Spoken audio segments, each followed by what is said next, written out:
Muchas gracias, Rocío, y buenas noches a todos ustedes y bienvenidos a esta franja de su noticiero. Hoy es viernes de julio, y me acompaña Carmen Ortiz. Con ella vamos a entrevistar al ministro Francisco Rivas, que nos va a responder a la pregunta esencial: es cómo se encuentra Pavón después del asesinato de 14 prisioneros el lunes. Pero Carmen, arranca con la primera pregunta. Gracias, buenas noches Claudia, buenas noches señor ministro, gracias por aceptar la invitación. Y la primera pregunta sería: hemos visto después de lo acontecido el día lunes una serie de requisas, pues que no son nuevas, porque sabemos que año con año, por ejemplo, en el año 2015 se hablaba de que iban alrededor entre 1.700 y 1.800 requisas en cuestión de un año. ¿Qué es lo que hace la diferencia en esta ocasión? ¿Fue realmente una requisa o realmente el ministerio ingresó y ha estado en estas actividades para tomar el control de las cárceles? Muy buenas noches, muchas gracias por la invitación, un saludo a toda la audiencia de Canal Antigua. Esta requisa en realidad es diferente, porque después de los acontecimientos que se originaron el día lunes, teníamos que generar las condiciones de seguridad para el personal del sistema de justicia que tenía que trabajar en el procesamiento de la escena del crimen, en garantizar la integridad y la vida de las personas que estaban visitando a los privados de libertad, y por supuesto también garantizar la vida de los condenados que se encontraban en ese recinto.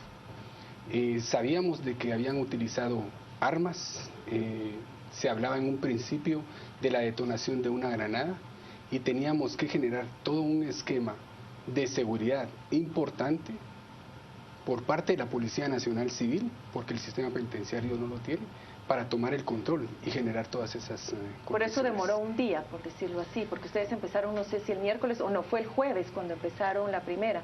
El día miércoles fue cuando se realizó. Pero esto también respondió a un plan de acción de carácter urgente que teníamos que realizar. Y la requisa se programó para el día miércoles.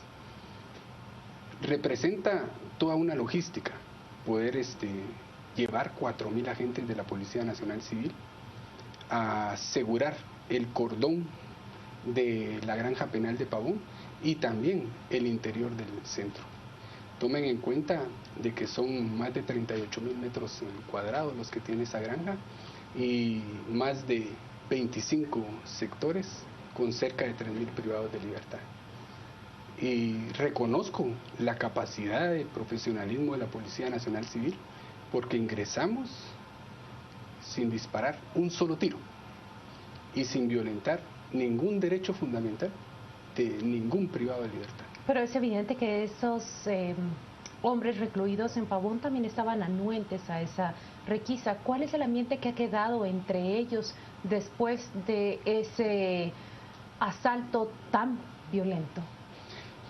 El riesgo existía aún así, porque sabíamos que existían armas de fuego y granadas, y la afirmación no lo da la requisa, con la incautación de 3 armas de fuego y 2 granadas. Que no eran todas las que se utilizaron para cometer el hecho. No fueron todas, fueron las que quedaron probablemente, pero imagínense. ¿Aún no está probado vidas, que estas que quedaron son las que participaron en el hecho? Todavía no, porque eso responde a un peritaje que tiene que realizar el Instituto Nacional de Ciencias Forense, cotejando los indicios balísticos con ellas. Pero imagínense las vidas salvadas que se generaron a raíz de la incautación de esas 2 granadas de fragmentación. El ambiente, pues ahora tenemos de alguna manera recuperado el dominio de la granja penal. Se hicieron los traslados, definimos los perfiles de las personas que formaban parte de la seguridad de Byron Lima, como también del señor Montiel. ¿Dónde están ellos ahora?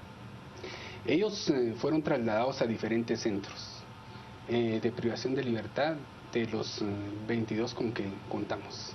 Era importante sacarlos de ahí y separarlos, porque podía existir un reacomodamiento, que es probable que se dé, pero también la misma población reclusa que había sido víctima de ellos podría atentar en contra de estos. Cuando habla de ellos es el taquero y las personas que le apoyan, ¿O también se Y refiere a adicionalmente, Cano, a Eco y a Juan Carlos Monzón? Porque sabemos que hoy se realizó también un operativo en Pavoncito, que es donde Eco y Juan Carlos Monzón están recluidos. me refiero al personal que formaba parte de la seguridad, tanto del taquero como de Byron Lima. Esta gente salió de Pavón y fue trasladada a otros centros. A cualquiera de los 22 que usted cita. Señor ministro, han pasado ya 4 días de ese asalto violento y si bien es cierto que en las primeras horas la información era muy preliminar y ahora se encuentra bajo investigaciones, nos gustaría que compartiera con nosotros aquello que sí puede esclarecer dudas que han quedado ante el público a raíz de la desinformación que circuló desde el lunes. Por ejemplo, ¿estalló o no una granada? ¿Hubo cuerpos que fueron desmembrados y decapitados? La información fue surgiendo a partir de las 10:30, 11 de la mañana del día lunes. Información que conforme iban pasando los minutos y las horas íbamos confirmando. En un principio se hablaba de la detonación de una granada. El día de hoy, después del procesamiento de la escena del crimen y como también de las evaluaciones médico-legales a las víctimas por parte del INASIF, les podemos confirmar de que no se detonó ninguna granada. Hubo una persona decapitada, pero según el informe del INASIF, esta fue decapitada después de que había fallecido. ¿Pero qué pasó con el resto de las armas? ¿Qué hipótesis ustedes tienen? ¿Será posible pensar que todavía están escondidas dentro de Pavón? Sabemos que es un área muy grande, de hecho, usted proporcionó una imagen que usted nos dirá en qué momento quiere que la proyecte de producción. Pero cuando uno analiza el terreno, en realidad es tan grande que esas armas pueden estar enterradas en cualquier lado. Y no solamente armas, pueden haber drogas, puede haber cualquier tipo de cosas porque es un terreno realmente vasto. Sí, el terreno es bastante amplio. Yo sí les agradecería si tuviéramos la oportunidad de poder poner el mapa, proyectar el la croquis imagen, sí, de lo que es la granja penal de Pavón, porque el territorio es extenso, sumamente extenso. Es súper complicado poder realizar una requisa. Y por eso también ¿De cuántos metros cuadrados responde estamos hablando, el tiempo, más de 40.000 metros cuadrados. Y por eso respondo a su pregunta con lo del tiempo. Tuvimos que planificar esa requisa con el personal policial suficiente. Sabíamos que habían cerca de 3.000 privados de libertad, solo con 25 guardias del sistema penitenciario. Tenemos en pantalla la imagen que usted nos comparte, si la puede describir brevemente para que la audiencia tome una idea de lo que usted está hablando. Estos son los 40.000 metros cuadrados de la granja penal de Pavón.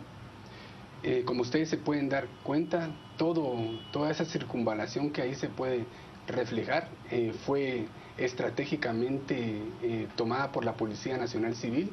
Debíamos de asegurar el perímetro, pero también a lo interno teníamos que garantizar la inspección a profundidad de cada uno de los lugares. Esto porque hubo diferentes escenarios criminales. En diferentes lugares de ellos aparecieron los cuerpos y el enfrentamiento fue en un lugar distinto. De eso quisiera hablar, de todo lo que ha quedado esclarecido a medida que transcurren los días. Sabemos ya que la escena del crimen se encuentra en un lugar, pero también sabemos que los cuerpos fueron trasladados hacia diferentes puntos, lo que supone varias escenas del crimen, aunque el ataque haya sido en la celda del señor Byron Lima. No fue en la celda del señor Byron Lima, fue en un área social donde este ataque se generó, y el hecho de que hayan aparecido cuerpos en diferentes lugares puede responder a ese enfrentamiento que generó. Por los rasgos y recorridos de sangre que quedaron, podemos casi afirmar ese extremo. Por supuesto, esto es todo un esquema disperso que tendremos que armar ahora, ya en compañía de CICIG, que se ha sumado a la investigación, para determinar con mucha precisión cómo fue que ocurrieron los hechos y quiénes fueron los responsables. ¿Y es posible en una escena del crimen que fue contaminada, señor ministro?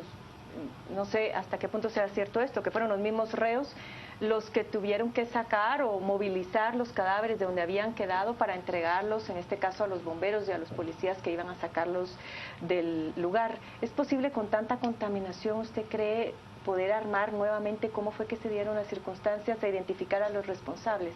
Señor ministro, vamos a ir a un corte, nos vamos a quedar con esta pregunta para que él pueda responder al regresar después de esta pausa. Quédese con nosotros que va a responder a esa pregunta. ¿Es posible emprender una investigación después de escenas de crímenes tan contaminadas? Eso es lo que pregunta Carmen Ortiz al ministro de Gobernación, Francisco Rivas.